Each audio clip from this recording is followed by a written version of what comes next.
Okay तो आज हम कुछ मिसकंसेप्शंस डिस्कस करेंगे आईएमएफ से रिलेटेड, जो most of the students like उसमें गलतियां कर रहे होते हैं। एक मिसकंसेप्शन तो ये है कि टेम्पररी डायपोल जो है वो हर वक्त नहीं होता। जैसा कि मैंने आपको पहले भी बताया था, टेम्पररी डायपोल सिर्फ तब बनता है जब इलेक्ट्रॉन्स एक दूसरे के करीब होते हैं। मैंने आपको कहा था कि लेट्स सपोज मेरे पास क्लोरीन है और क्लोरीन एक नॉन पोलर मॉलिक्यूल है। क्यों क्लोरीन नॉन पोलर मॉलिक्यूल है? क्योंकि उसमें दो एक जैसे एटम्स हैं, उनकी इलेक्ट्रोनेगेटिविटी सेम है। जब मैं उसको सब्ट्रैक्ट कराऊंगा, I would be getting, it means that कि उसमें जो इलेक्ट्रॉन की जो डिस्ट्रीब्यूशन है वो they are equal. So that's why no one has no charge as a result of this chlorine, iodine, fluorine, bromine, nitrogen, oxygen, hydrogen. So they are all non-polar. Electronic distribution उसकी क्या है? Same है। जब electron की distribution same होती है ना, तो फिर वो चीज नॉन पोलर होती है, याद रखिएगा। सो दूसरा ये कि सिर्फ नॉन पोलर मॉलिक्यूल में टेम्पररी डायपोल होता है, तो याद रखना सिर्फ नॉन पोलर मॉलिक्यूल में टेम्पररी डायपोल नहीं होता, पोलर में भी होता है। ये मिसकॉन्सेप्शन है, याद रखिएगा, इनको नोट डाउन करते रहिएगा अपने पास। क्या बोला मैंने? आई एम रिपीटिंग के most of the people think that कि सिर्फ नॉन पोलर मॉलिक्यूल के पास वेंडर वॉल फोर्स होती है, आई मीन टू से टेम्पररी डायपोल होता है। This is wrong. बल्कि दिस इज द रियलिटी। चाहे वो पोलर हो या वो नॉन पोलर हो, उसमें टेम्पररी डायपोल होता ही होता है। उसमें टेम्पररी डायपोल होता ही होता है। जैसे मैंने आपको लास्ट टाइम एग्जांपल दी थी मेथनॉल की। अब उस मेथनॉल में आपके पास पोलर भी था। लाइक मेथनॉल का जो OH है वो पोलर है, चार्ज है ना उस पे, O is negative, H is positive, OH। That is CH3। तो CH3 तो नॉन पोलर पार्ट है। तो अब इस मॉलिक्यूल में दोनों तरह की फोर्सेस एग्जिस्ट कर रही हैं। यानी कि वो थ्योरी के लोग ये समझते हैं कि वेंडर वॉल फोर्स या टेम्पररी डायपोल सिर्फ नॉन पोलर में होता है। दिस इज कंप्लीटली रॉन्ग, एक बात। दूसरा ये कि जो टेम्पररी डायपोल होता है हमारा, मैंने जब आपको एग्जांपल दी थी ये वाली, मैंने कहा था यार कि जब iodine is single, like when you have I I, at that time iodine is completely non polar, उस पर कोई चार्ज ही नहीं है। चार्ज कब आया? जब दो आयोडीन के मॉलिक्यूल एक दूसरे के करीब करीब आए।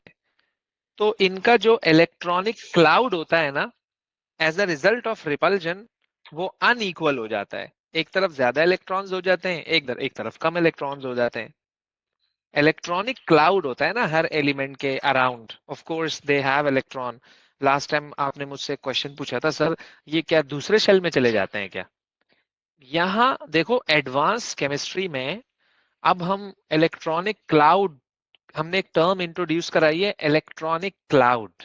रादर देन डिस्कसिंग शेल्स और दीज थिंग्स, वी से इलेक्ट्रॉनिक क्लाउड। जब इलेक्ट्रॉन ज्यादा होते हैं तो वहां पर एक इलेक्ट्रॉनिक क्लाउड फॉर्म हो जाता है।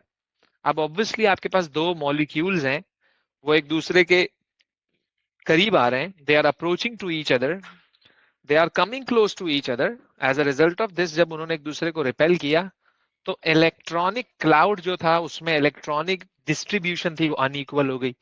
इसकी वजह से चार्ज इंट्रोड्यूस हो गया। तो ये परमानेंट इलेक्ट्रॉन मूव नहीं करते, ये टेम्पररी मूव करते हैं। तो जब वो दूर दूर होंगे तो वो चार्ज भी खत्म हो जाएगा। ठीक है। और बाकी जो फैक्टर्स मैंने आपको बताए थे कि वो इलेक्ट्रॉन पे डिपेंड करता है, वो सरफेस एरिया पे डिपेंड करता है। इलेक्ट्रॉन ज्यादा होंगे, सरफेस एरिया ज्यादा होगा, उसमें स्ट्रॉन्ग आईएमएफ होगा, स्ट्रॉन्ग आईएमएफ होगा, तो इसका मतलब उसका बॉइलिंग पॉइंट भी ज्यादा होगा। क्यों? कि उसकी अट्रैक्शन को ओवरकम करना मुश्किल हो जाएगा। दैट्स द रीजन कि वो आपका खुद ब खुद उसका टेम्परेरी डायपोल ज्यादा है और उसका बॉइलिंग पॉइंट भी ज्यादा हो गया। दूसरा ये कि एक और मिसकंसेप्शन है कि London forces are weak? Sir boiling point या मेल्टिंग? सर दोनों एक ही बात है ना। बॉइलिंग पॉइंट कह लो या मेल्टिंग पॉइंट कह लो, अगर कोई चीज सॉलिड है तो आप उसको मेल्टिंग पॉइंट बोलोगे, अगर कोई चीज लिक्विड है तो आप उसका बॉइलिंग पॉइंट लोगे, अगर कोई चीज गैस है तो आप उसका बॉइलिंग पॉइंट लोगे। बॉइलिंग और मेल्टिंग कहने का पर्पस क्या है कि I just need to tell you कि if the boiling point of any substance is lower, so it means the substance is weaker. That's why we can we can melt it, we can boil it in a limited time. बहुत कम temperature provide करके if you are boiling something else, it means that कि उस particular substance में the bonds are very weak. That's why they are breaking down more easily and you are going to melt it, you are going to boil it in a less amount of time. So melting or boiling को discuss करके we can relate whether the substance is stronger and whether the substance is weaker. तो mostly mostly लोग ये समझते हैं कि London forces are weak so they don't matter. ऐसा गलत है। This is wrong. ऐसा नहीं है कि ये मैटर ही नहीं करता, इतनी भी वीक नहीं है, इतनी भी वीक नहीं है। Individually they are weak, yes, I say I must say individually they are weak, yes. लेकिन let's suppose you have discussed in your O levels polymers, like we have discussed a diamond, we have discussed graphite, we have discussed iodine as well. देखो, itself iodine is a solid at room temperature. तो अगर वो solid है room temperature पे, it means particles are come close to each other. अगर London forces इतनी ही week होती तो फिर वो सॉलिड क्यों बन गया रूम टेम्परेचर पे? पॉलीमर्स को आप देख लो, पॉलीमर्स के मेल्टिंग पॉइंट कितने ज्यादा ज्यादा होते हैं। लॉन्ग चेन होता है उसके अंदर कार्बन का, उसमें भी आईएमएफ बड़ा स्ट्रांग हो जाता है। इट्स सेल्फ वीक है, वैसे ही स्ट्रांग होता है। एक और रियल लाइफ एग्जांपल दूं मैं आपको। आप अपनी नोटबुक का एक पेज, मैंने आपको कहा यार आप मुझे इसे टेयर करके दिखाओ, आपने कर दिया। अब मैंने आपको बोला आप पूरी बुक एक साथ टेयर करके दिखाओ, आप नहीं कर सकते।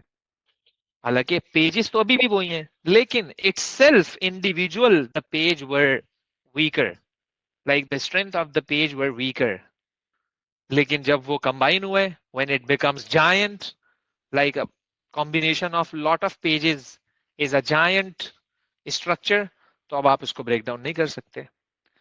तो जब वो जमा होती हैं तो वो they become stronger, they become dominant. It's self individual, if I would say, so yes this is weak.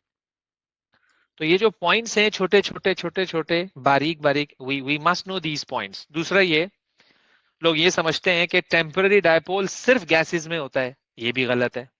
Temporary dipole सिर्फ गैसेस में नहीं होता है, टेम्पररी डायपोल लिक्विड में भी होता है, टेम्पररी डायपोल सॉलिड्स में भी होता है, याद रखिएगा। दूसरी अभी बताता हूं मैं आपको। दूसरा ये कि अब हमें करना कैसे है according to examiner point of view. पहले मैं आपको परमानेंट डायपोल बता दूं, फिर हम जो है ना वो आगे डिस्कस करेंगे।